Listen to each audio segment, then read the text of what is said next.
بسم الله الرحمن الرحيم. وبه نستعين وأصلي وسلم على الحبيب المصطفى صلى الله عليه وسلم. أحباء طلاب وطالبات الصف الثاني الثانوي، وصلنا الأسبوع ال 14 لمادة التربية الدينية الإسلامية، وكالعادة في فيديو واحد إن شاء الله معنا كل الأداءات والتقييمات. وتعالوا نبدأ أول حاجة بالأداء الصفي. قال الله تعالى: وجعلنا من بين أيديهم سدا ومن خلفهم سدا فأغشيناهم فهم لا يبصرون. بيقول لي هات من الآية الكريمة كلمة معناها حاجزا. طبعا كلمة سدا، سدا. وأخرى معناها أعميناهم، طبعا أغشيناهم، فأغشيناهم فهم لا يبصرون. طيب، ما الموقف الذي تصوره الآية الكريمة؟ طبعا الآية الكريمة بتتكلم عن المشركين لما دبروا لقتل النبي صلى الله عليه وسلم وانتظروا أمام بيته، لكن ربنا سبحانه وتعالى أعمى عيونهم فلم يروه وخرج دون أن يلاحظوه. هي خروج النبي صلى الله عليه وسلم من بيته وقد أحاط به المشركون لقتله، فألقى الله عليهم النوم فلم يروه. اختار النبي صلى الله عليه وسلم مين؟ عبد الله بن أريقط، وده كان يهودي، دليلا رغم انه كان مشرك. بما تفسر ذلك؟ لانه هنا الاسلام يبيح لنا الاعتماد على اهل الخبره والكفاءه في الامور الدنيويه ايا كانت ديانتهم. يبقى الاعتماد على اهل الخبره والكفاءه في الامور الدنيويه، فهو خبير بمسالك الصحراء ولابد ايضا يتصف بالامانه. ابحث مع زملائك عن مكانة أبو بكر في الإسلام وبين بما استحق هذه المكانة. إيه مكانة أبو بكر الصديق في الإسلام وليه استحق المكانة دي كلها؟ أول حاجة طبعا هو أول من أسلم من الرجال، هو صاحب النبي صلى الله عليه وسلم في الهجرة، أنفق كل ماله في سبيل الله، صدق الرسول صلى الله عليه وسلم في الإسراء والمعراج. مرة تانية، أول من أسلم من الرجال صاحب النبي في الهجرة، أنفق ماله كله في سبيل الله، صدق الرسول صلى الله عليه وسلم في الإسراء والمعراج.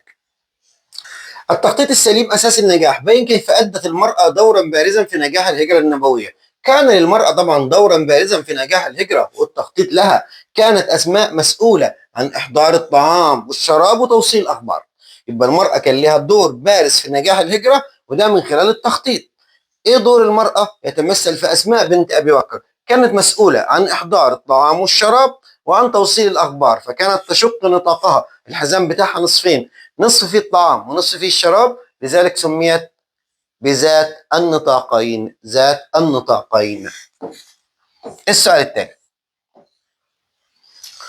صح أو خطأ؟ بات الرسول صلى الله عليه وسلم في غار ثور 4 ليال؟ لا طبعا، 3 ليال فقط. خططت قريش للتخلص من النبي نهائيا؟ طبعا صح، لكن ما قدروش، ربنا سبحانه وتعالى أعمى أبصارهم.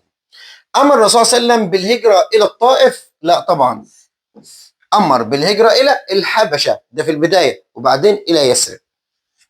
دليل الرسول في الهجرة عبد الله بن أريقط؟ طبعا، رغم أنه هو كان مشرك.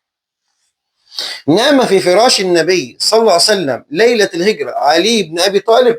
طبعا، لذلك كان أول فدائي في الإسلام علي بن أبي طالب، رغم أنه كان صغير السن. قال الله تعالى: إلا تنصروه فقد نصره الله إذ أخرجه الذين كفروا ثاني اثنين إذ هما في الغار إذ يقول لصاحبه. اكتب المحذوف من الآية حتى قوله تعالى: والله عزيز حكيم. نكمل بقى.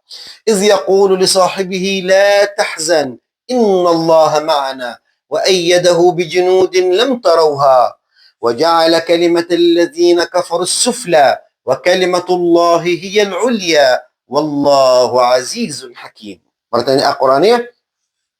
إذ يقول لصاحبه لا تحزن إن الله معنا وأيده بجنود لم تروها وجعل كلمة الذين كفروا السفلى وكلمة الله هي العليا والله عزيز حكيم. تعكس الآية صورة العناية الربانية للنبي في الهجرة. هنا إلا تنصروه فقد نصره الله إذ أخرجه الذين كفروا ثاني اثنين إذ هما في الغار، اللي هو إيه بقى؟ ستره للنبي صلى الله عليه وسلم وصاحبه في الغار عن أعين المشركين. يبقى ستر ربنا سبحانه وتعالى للنبي وصاحبه أبو بكر في الغار عن أعين المشركين. بيقول اذكر صورتين أخريين للعناية الإلهية للنبي في الهجرة. إيه الصورة الأولى؟ خروجه من بين المشركين دون أن يروه. الثانية سراقة بن مالك حين عثرت فرسه. سراقة بن مالك حين عثرت فرسه. ننتقل للسؤال الثاني. لجأ النبي في الهجرة إلى غار ثور. خلي بالنا ثور غار حراء ده اللي كان النبي صلى الله عليه وسلم بيتعبد فيه. خرج النبي من الغار في غرة يعني بداية ربيع الأول. كان من حكم اختيار مكان الهجرة المدينة. ليه اختار المدينة بالذات؟ لأنها طبعا مركز تجاري مؤثر فيه ناحية اقتصادية. طيب، من أسباب نجاح الهجرة خروج النبي وحده؟ التخطيط الجيد والعمل المنظم؟ طبعا لا، طبعا خروج النبي وحده غلط. امال ايه؟ التخطيط الجيد والعمل المنظم. استعانة بكفار قريش؟ لا طبعا خطأ.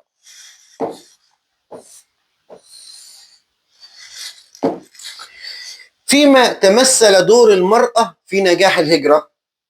الشجاعة، التضحية، حسن التصرف. ويظهر في موقف مين؟ أسماء بنت أبي بكر التي كانت تحمل لهم الطعام والأخبار. مرة ثانية، الشجاعة، التضحية، حسن التصرف. يظهر في موقف أسماء بنت أبي بكر التي كانت تحمل لهم الطعام والأخبار. طيب، مكث النبي صلى الله عليه وسلم وأبو بكر في غار ثور كم يوم؟ طبعا 3 ليالي. اتخذ النبي صلى الله عليه وسلم في هجرته مين مرشدا؟ طبعا عبد الله بن أريقط. كان عامر بن فهيرة مسؤولا عن النوم في فراش النبي؟ لا طبعا خطأ. تتبع أثر المشركين؟ لا، خلي بالك، هو كان بيتتبع أثر النبي وصاحبه بالأغنام بتاعته فيمحي أثرهم عشان المشركين ما يتبعهمش، عشان ما يعرفوش أماكنهم يعني. يبقى مش بيتبع أثر المشركين، لا، هو بيتتبع أثر النبي وأبو بكر عشان يمحوا أثرهم بالأغنام فالمشركين ما يعرفوش أثرهم. طيب، امال كان مسؤول عن ايه غير ده؟ كان مسؤول ايضا عن خدمة النبي صلى الله عليه وسلم وصاحبه. لكن لو قال لي تتبع اثر النبي وابو بكر طبعا كان هتبقى صحيح. سبب اختيار النبي لغار ثور؟ ليه النبي صلى الله عليه وسلم اختار غار ثور بالذات؟ هل قربه من مكة؟ لا طبعا. امال ايه؟ طبعا صعوبة الوصول اليه. ما الأسباب والدوافع التي ألجأت المسلمين إلى الهجرة؟ اذكر 2 منها.